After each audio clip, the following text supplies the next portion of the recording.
सुरुवातीला बातमी आहे शेतकऱ्यांच्या चिंतेत भर टाकणारी। एकीकडे कांद्याचे भाव उतरल्याने हवालदिल झालेल्या शेतकऱ्यांनी कोबी आणि टोमॅटो आता मातीमोल भावाने विकला गेलेला आहे। नाशिक जिल्ह्यातील बाजारामध्ये टोमॅटो अवघा 2.5 रुपये किलो तर कोबीला फक्त 1.25 रुपये किलोचा भाव मिळालाय।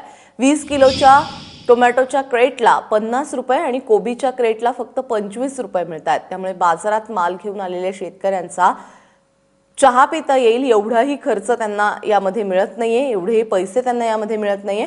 व्यापारी शेतकऱ्याकडून जरी मातीमोल दराने भाजीपाला विकत घेत असले तरी ग्राहकांना मात्र कोबी आणि टोमॅटोसाठी 15 ते 20 रुपये मोजावे लागतात। किलो मागे हे दर आहेत। त्यामुळे बाजारात पुन्हा एकदा व्यापाऱ्यांची मनमानी पाहायला मिळते। याचा फटका मात्र कष्टकरी शेतकऱ्याला बसतोय। नितीन भालेराव आपले प्रतिनिधी आता आपल्याबरोबर आहेत। नितीन, शेतकऱ्यांच्या हाल अपेष्टा काही संपत नाहीयेत, कुठलेही निर्णय घ्या शेतकरी मात्र वेठीस धरला जातोय। निश्चितपणे प्राजक्ता, आपण पाहतो की दरवेळेला गणपतीनंतर आणि नवरात्रीच्या आधी हा जो पितृ पंधरवडा आपण ज्याला म्हणतो, या कालावधीत भाज्यांचे जे भाव असतात हे नेहमीच कमी असतात, कारण पाऊस तोपर्यंत झालेला असतो।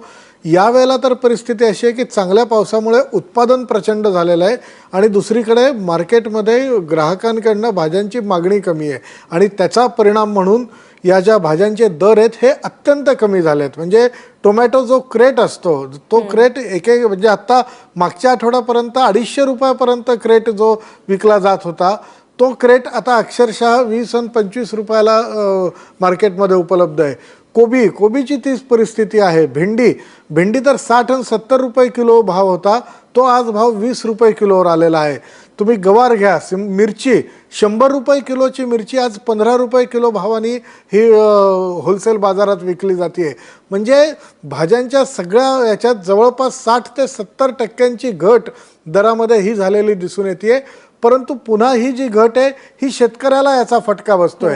ग्राहकांना मात्र त्या जुन्याच दराने किंवा त्याच्यापेक्षा एक 10 ते 20% दराने भाज्या कमी मिळत आहेत। त्यातच भारत पाकिस्तानमध्ये जे संबंध सध्या दुरावलेले आहेत त्यामुळे भारताची जी वाघा बॉर्डरमधून जी निर्यात जाते एक पाकिस्तान आणि दुसरी अफगाणिस्तानला, ती पूर्णपणे बंद झाली। रोज साधारणतः 350 ट्रक टोमॅटो हा केवळ पाकिस्तानमध्ये भारतातून जायचा, आठवड्याला 350 ट्रक, तो पूर्णपणे बंद आहे। इतरही भाज्यांची निर्यात ही जवळजवळ बंद आहे आणि त्याच्यामुळे हे जे भाजीपाल्याचे दर आहेत हे मोठ्या प्रमाणात घसरलेले दिसून येतात। परंतु याचा जो फायदा ग्राहकांना मिळाला पाहिजे तो पुन्हा एकदा मिळत नसल्याचं दिसून येत आहे।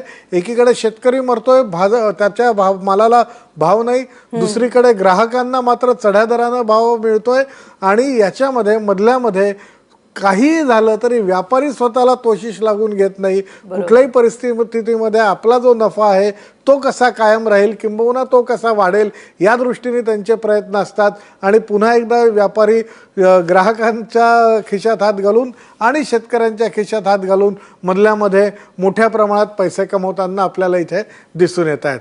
प्राजक्ता, नितीन, धन्यवाद या सगळ्या सविस्तर माहितीबद्दल।